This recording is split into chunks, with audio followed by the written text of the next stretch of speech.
Hello viewers, welcome back to my channel again. Mukul explore Adda में आप सभी का स्वागत है। आज की जो वीडियो लेके आया हूँ आपके लिए अपडेट है वो है एकोमोडेशन को लेके कि जो यात्री जा रहे हैं बाल्टल एक्सिस से या जा रहे हैं पहलगाम एक्सिस से तो वो कहाँ पे स्टे कर सकते हैं। कि बहुत से लोगों के फ़ोन आ रहे थे मेरे पास कि हम लोग होटल में स्टे करेंगे, भगत जी यहाँ कहाँ स्टे करेंगे। तो बताना चाहूँगा कि जो इस बारी जो अमरनाथ यात्रा शाइन बोर्ड है उन्होंने कहाँ पे एकोमोडेशन सेट करी है, ये आपके लिए जानना बहुत ज़रूरी है। और कितना फेयर रहेगा और क्या सुविधाएं मिलेंगी इस वीडियो के अंदर आपको बताने वाला हूँ। हालांकि फेयर अभी रिलीज़ नहीं हुए हैं, लेकिन सुविधाएं कहाँ रहने वाली है और क्या क्या मिलने वाला है आपको, वो मैं उसके बारे में जानकारी देने वाला हूँ इस वीडियो के माध्यम से। तो चलिए स्टार्ट करते हैं आज की वीडियो। अब जैसे कि हमें पता है कि हमारे पास दो रूट हैं, वो कौन कौन से हैं। एक है वाया बाल्टाल और दूसरा है पहलगाम। हम क्या करते हैं, जब हम जम्मू से प्रोसीड करते हैं तो मान लीजिए अपनी गाड़ी में आ रहे हैं, अपनी कार में आ रहे हैं पर्सनल, और हम लोग ड्राइव करते कर थक चुके हैं, हमें स्टे करना है।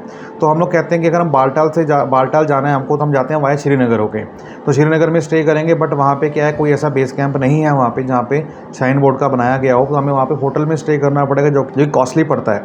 नंबर 2 बात करेंगे, जब हम बेस कैंप पे पहुँच ही गए, हमारे पास डिसाइडेड है कि हम लोग हेलीकॉप्टर पे जा रहे हैं या फिर हम लोग यात्रा पैदल करने वाले हैं, तो हमारे पास परमिट रहेगा या टिकट रहेगी। तो हम बात करते हैं पहले बाल्टाल बेस कैंप की। तो बाल्टाल बेस कैंप पे जब पहुंचेंगे तो वहाँ पे श्राइन बोर्ड के द्वारा वहाँ पे टेंट अकोमोडेशन वहाँ पे मुहैया कराई जाएगी आपको, हालांकि उसका फेयर देना पड़ेगा। और बात करूँगा वहाँ पर जो अकोमोडेशन है वो दो तरह की होती हैं, एक होती है फ्लोर और एक होती है कॉट।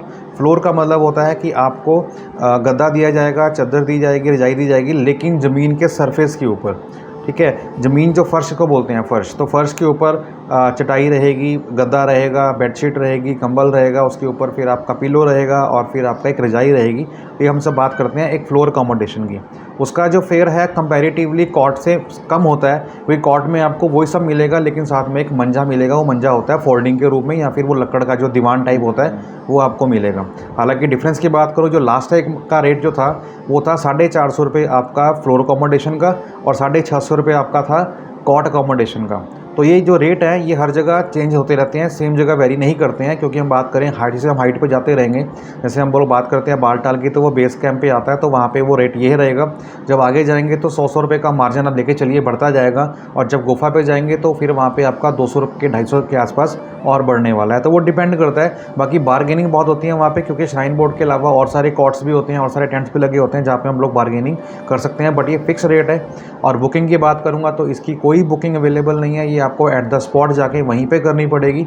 और इसके लिए कोई भी प्रोसीजर नहीं है कि हम लोग बैठे बैठे यहाँ से ऑनलाइन कर सकते हैं। ये तो थी बात हमारी किसकी, बाल्टाल की। तो बाल्टाल से अगर यात्रा स्टार्ट करते हैं तो पहला तो हमारा जो पड़ाव मिलेगा एकोमोडेशन के लिए वो मिलेगा बाल्टाल में। उसके बाद हमारे को मिलेगा कहाँ पे, पंचतरनी में। पंचतरनी के बाद हमको मिलेगा जाके कहाँ पे, अमरनाथ गुफा के पास, जहाँ पे हम स्टे कर सकते हैं। तो ये तो था एक्सेस हमारा बाल्टाल का। अगर हम बात करते हैं पहलगाम की, तो पहलगाम के लिए सबसे पहला पड़ाव आता है ननवन बेस कैंप, जो कि एक आर्मी के अधीन है और आर्मी के साथ आर्मी का कैंपस है बेसिकली वो। और वहाँ पे आपको टेंट अकोमोडेशन चाहिए, तो वहाँ पे पहले आपको उस कैंपस के अंदर एंटर करना होगा। एंटर करने के लिए आपको लाइन लगनी होगी, आपका जो बैग है वो सारा चेक होगा, पूरा जो प्रोसीजर है आपको फॉलो करना होगा। मतलब वहाँ पे एंटर करने के लिए आपको हर चीज़ में लाइन का सामना करना पड़ेगा, हर चीज़ लेने के लिए, चाहे वो अकोमोडेशन है, चाहे वो खाना है, चाहे फिर उसके बाद आपको उसका वापस करना है आपको अथॉरिटीज़ को, तो सबके लिए आपको लाइन में लगना पड़ेगा। नंबर 2 बात करते हैं कि जब हम जाते हैं पहलगाम से आगे तो फिर आता है हमारा चंदनवाड़ी। हालांकि वहाँ पे कोई स्टे नहीं करता, क्योंकि वो पहला ही पड़ाव होता है और वहाँ तक कारें जाती हैं। जो भी हम टैक्सी करते हैं पहलगाम से उस यात्रा को पूरा करने के लिए, तो चंदनवाड़ी है हमारा, वो पहला पड़ाव आता है और टैक्सी वहाँ तक जाती है और वहाँ से हम लोग एंटर करते हैं अपना RFID कार्ड दिखाने के बाद, और वहीं पे हमारे को सुविधाएं मिलती है भंडारे की भी, वहाँ पे भंडारा कर सकते हैं। उसके बाद हम बात करते हैं अकोमोडेशन की। तो अगर आप चाहते हो वहाँ पर रुकना तो रुक सकते हो, लेकिन जाने वाले यात्री रुकते नहीं हैं। हाँ, कोई अगर वहाँ से आता है वापसी में तो वहाँ पर वो स्टे कर सकता है, ठीक है, अपने सेफर साइड के लिए, क्योंकि बहुत थके होते हैं लोग, तो उनको स्टे चाहिए होता है, तो वहाँ पे वो रुक सकते हैं। उसके बाद अगर चंदनवाड़ी के बाद बात करूँ कि फिर आपको अकोमोडेशन कहाँ मिलने वाली है, और वो है शेषनाग बेस कैंप पे, जो कि हाइट के ऊपर पड़ता है। और बताना चाहूँगा कि अगर हम यात्रा स्टार्ट कर रहे हैं चंदनवाड़ी से सुबह मॉर्निंग आवर्स के अंदर, तो हमें वो जो है 1 बजे उस चेक पोस्ट को पार करना पड़ेगा। अगर हम चेक 1 बजे तक पार नहीं कर पाएंगे तो हमें चंदनवाड़ी से आगे जाने नहीं दिया जाएगा। और वहाँ पे बहुत सारी सुविधाएं हैं एकोमोडेशन को लेके। और उसका जो रेट जो मैंने आपको बताया था, जो फ्लोर का था और जो कॉट का था, उन दोनों में डिफरेंस जो है आपका वो 100 रुपये का होने वाला है, क्योंकि बेस कैम्प में हमारा था 450 रुपये और आगे था 550 रुपये, लेकिन यहाँ पे 550 और 650 था। ये जो रेट थे लास्ट ईयर के थे, अभी के रेट रिलीज़ नहीं हुए हैं। रिलीज़ जैसे ही होते हैं मैं आपको अपडेट कर दूंगा।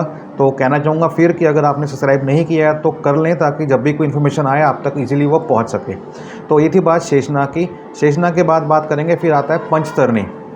तो ये वो पॉइंट है जहाँ से बाल्टा वाले यात्री और पंचतरणी वाले यात्री दोनों इकट्ठे हो जाते हैं, और वहाँ पे भी बेस कैंप की सुविधाएं हैं जो कि शाइन बोर्ड द्वारा दी गई हैं, और वहाँ पे भी लोग स्टे कर सकते हैं। और उसके बाद एट लास्ट बाबा जी के चरणों में एट द श्री अमरनाथ जी गुफा, वहाँ पे भी आप स्टे कर सकते हैं। लेकिन वहाँ पे फिर और बढ़ने वाला है। तो आप मान के चलिए कि अगर नीचे रेट हमारा बालटाल के आसपास या पहलगाम के आसपास 450 रुपये है, तो ऊपर जाके वही रेट आपका 750 रुपये हो जाएगा एट अमरनाथ बेस कैंप। लेकिन जो वहाँ पे प्राइवेट वेंडर्स हैं, जो कश्मीरी लोग जो खुद का टेंट लगाते हैं, तो वो 450-500 के अंदर भी दे देते हैं।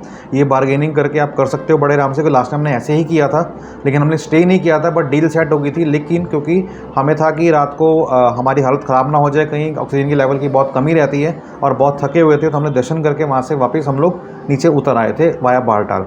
लेकिन वहाँ पे सुविधाएं अच्छी हैं, आप वहाँ पे रुक सकते हैं, अकोमोडेशन ले सकते हैं। तो कहना चाहूँगा इन शॉर्ट की जो अकोमोडेशन की बात कर रहा हूँ वो वाया बालटाल अगर आते हैं तो हमें मिलेगा बालटाल में, उसके बाद मिलेगा पंचतरणी में, और फिर श्री अमरनाथ जी बेस कैंप गुफा के अंदर। और दूसरा क्या है, अगर हम आते हैं पहलगाम से, तो पहला है ननवन बेस कैंप जो कि पहलगाम का हिस्सा है। वहाँ से टैक्सी करेंगे, टैक्सी करके तकरीबन वो 16 किलोमीटर चलता है चंदनवाड़ी के लिए। वहाँ पे आपको ड्रॉप करेगा, वहाँ पे आप RFID कार्ड चेक करवाएंगे और गेट से एंटर कर जाएंगे यात्रा करने के लिए। तो अगर आप चाहें तो वहाँ पे स्टे कर सकते हैं। अगर आपने चाहा वहाँ पे स्टे नहीं करना तो आगे चलिए, आगे हम कहाँ जाएंगे जाके, शेषनाग में।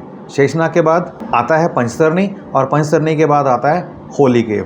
तो ये थी कुछ डिटेल जो मैंने आपको बताई है अकोमोडेशन के लेके। लेकिन टाइमिंग का आप बहुत ख्याल रखिएगा, क्योंकि टाइमिंग बता दूं आपको, सुबह 5 बजे से लेकर सुबह 11 बजे तक, चाहे एक्सेस कोई भी हो, चाहे वो बालटाल का हो, चाहे वो पहलगाम का हो, आपको एंट्री करने के लिए दिया जाएगा समय 5 बज के लेके सुबह मॉर्निंग से 11 बजे तक के लिए। उसके बाद आपको एंट्री नहीं करनी दी जाएगी।